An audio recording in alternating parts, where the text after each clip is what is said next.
Today we're standing outside the Verdun office of our Petroleum Branch. This is where all of the business of the oil patch is conducted through in southwestern Manitoba. The information is later on forwarded to the Petroleum Branch offices in Winnipeg, but this is sort of the nerve center of what is going on in the oil patch. This office has about 9 employees currently. We will be heading out to the oil patch very shortly to have a look at where the operations are going on, and that information is funneled through this office and processed here for the oil industry. There's an existing horizontal well site that was drilled and has been completed. You can see a flow line going off to the southwest, and this is a pad extension. If you look immediately to the south, you'll see the pile of black dirt. The cats are leveling clay right now, and the stakes to the south of the existing wellhead will be the new horizontal well site that will be drilled here in the next 2 to 3 days. You can see the matting that's being utilized to access the existing well site and the matting that will be hauled in to cover this entire lease for the drilling and completion operations.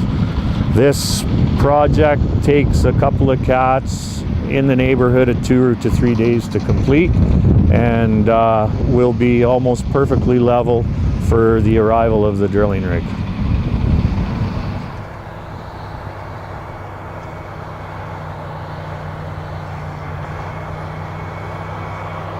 What you're looking at here is a drilling rig drilling a horizontal well on a pad site. In the foreground you can see the pump jack that was set up on a well that was drilled approximately 2 months ago. Again, this well will be in the neighborhood of 950 to 960 meters true vertical depth, and will reach a horizontal depth of 25 to 2600 meters total measured depth. The typical time allotted to drill one of these wells, if all goes well, is about 8 to 10 days. This crew works 3 8-hour shifts. The typical cost to drill one of these wells from spud to rig release is in that neighborhood of $600,000 to $700,000. The reason you see the pump jack in the foreground and the drilling rig over there, one of these wells will be going 1,000 meters in the ground and directly to the west. The other well will be going 1,000 meters in the ground and directly to the east.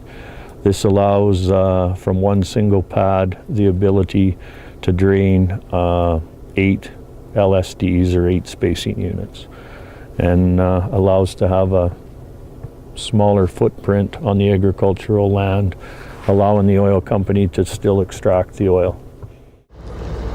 So right now they're just in the process of pulling the tubing out of the well, which they're pulling a tubing pump out, and we are going to replace that with a bridge plug. We're going to run in with a bridge plug on the end of the tubing, and we're going to set it, and that seals off the formation from the surface, effectively suspending the well. So that's what they're doing right now, is coming out with the tubing and the pump. So from this angle you can see the BOPs, the red square block on the wellhead with the hydraulic hoses connected to it. Those are actually, they're like hydraulic valves that you can close for well control. There's 2 sets on there, pipes and blinds, we talked about earlier, but that's just effectively your well control. So they're pulling the pipe through that, and they've come now to the tubing drain, which they're just in the process of breaking off the top of the second last joint. And yeah, that's the stage we're at right now.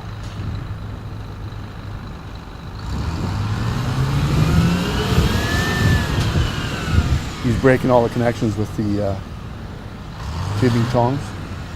They're hydraulically driven tongs just to spin the tubing. And what you're looking at here to the immediate south is 2 Technicoil coiled tubing units performing fracs on horizontal wells.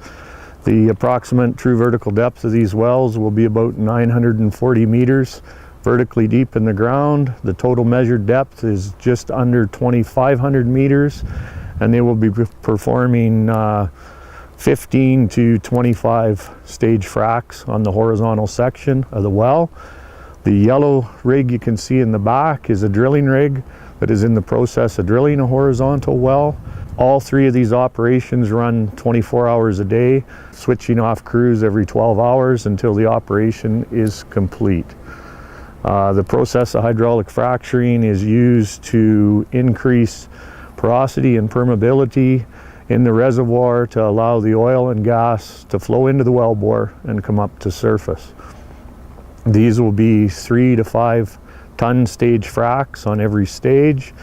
This process usually takes in the neighborhood of 36 to 48 hours to complete if all goes well. Here is an example of a well site that is being drilled. 2 horizontal infield injectors. The wells have been drilled, completed, and this is just 2 cats working to reclaim the lease back to its original state, so the landowner can farm the land up around the surrounding Pumpjack. The clay has been spread on the lease and leveled to the original contour and lay of the land for drainage, and now they're applying the black dirt back to its original level prior to the building of the lease. And again, these are just horizontal wells that are going to be pressure maintenance for the existing field for water injection in the future. So there's a lot of work going back to rehabilitating a site. How soon, let's say, if somebody wanted to drill another well or another leg at this particular site, that would involve reopening everything all over again, right? That usually won't happen. The site we looked at earlier this morning was one that a well was drilled, it was found successful, so they just extended the existing lease and added on to the end of it. They usually will not put anything back until the final work is completed on the well site, because as you can understand, it costs a lot of money to open it up and then put it back again. In order to acquire a well license, they have an agreement with the surface owner for a right to survey. If it's a contentious location, the surface owner may be involved picking a site variance, and then that is likely, once the surface lease is signed, the last of their working interest on it until it comes to the abandonment of the well future down the road.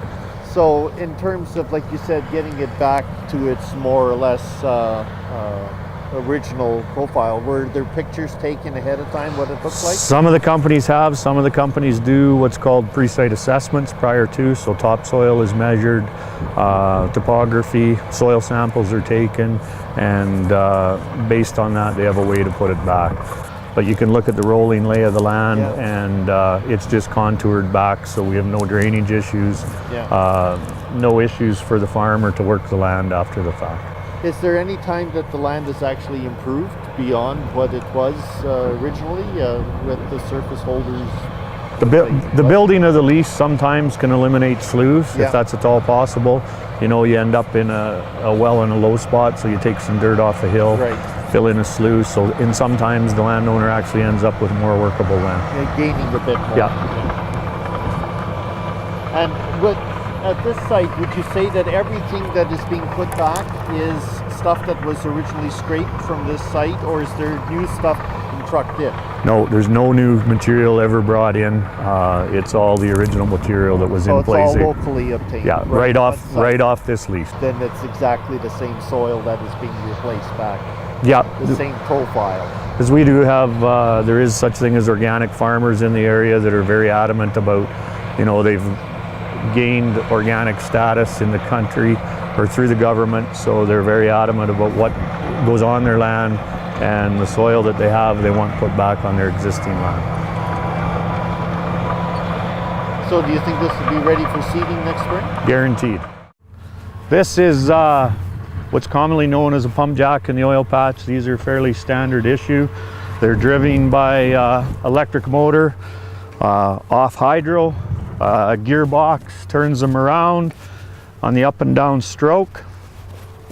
This is a normal wellhead that is installed at the time of the drilling and servicing process. This is our surface casing right here, flange, to a depth of 10% of the well. a surface casing vent. This is our long string bowl where everything is tied into, a rod radigan, and this is our flow tee. When this well is actually producing and going up and down, the flow of the fluid will come up with the well bore, out this 2-inch fittings, back down into the flow line and off to the satellite. This is a Presco switch. You might not be able to see it, designed in the event of any high pressure blockage downstream to shut the system down. And these are enviro boxes in order to potentially eliminate any small wellhead spills that might occur at the rod radigan or the packing. This is known as the polish rod, and in the bottom of this is a string of rods with a bottom hole pump at the 70 to 80 degree mark in the bottom of the oil well. And on the upstroke, it draws fluid into the well bore. On the downstroke, it holds the fluid, and on the upstroke again, it draws more fluid into the well bore, thus bringing it from below the ground up to surface. This yellow piece up here is a rod rotator. Every up and down stroke of this pump jack turns that rod string about a quarter of a turn to prevent wear of the rods running up and down inside the tubing. Again, it's set on a cement base so it can't shift, and that's how we actually extract the oil out of the ground. What we have going on at this particular location is a flow line installation. That's a new well that's just been drilled, ready to go on stream. You can see the 2-inch Centron pipe laid out in the ground. It's excavated to 1.5 meters in depth, sand shaded and sand padded to protect the fiberglass pipe from the rock. Once that's complete, the line is hydro tested. Once it passes a successful hydro test, the line will be put into service. As you can see over here, the black dirt is stripped off prior to the trench being dug to preserve the black dirt, which will be put on after the fact. And this line, or this well, will tie into a long line of lines to this satellite over here to my left, and then onto the battery. That's the cat there stripping off the topsoil, and as you can see, we're right on the edge of the Stony Creek. This is a hydrovac unit coming into play right now.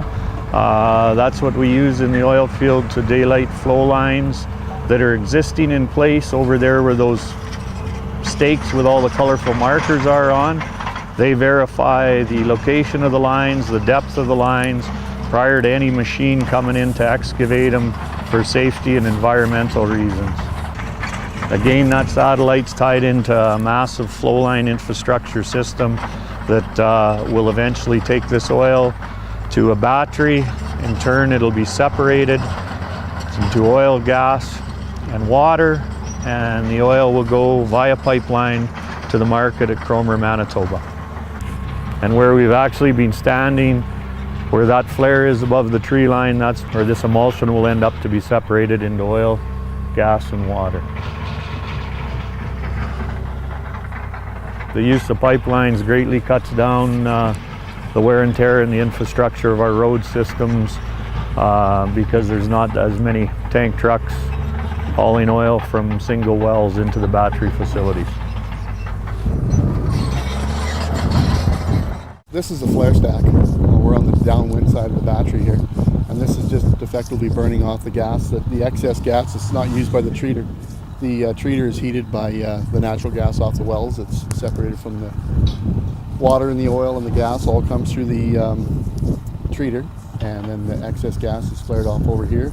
The oil is sent to those black tanks on this side of the lease, and the water is sent over there and back into the injection system.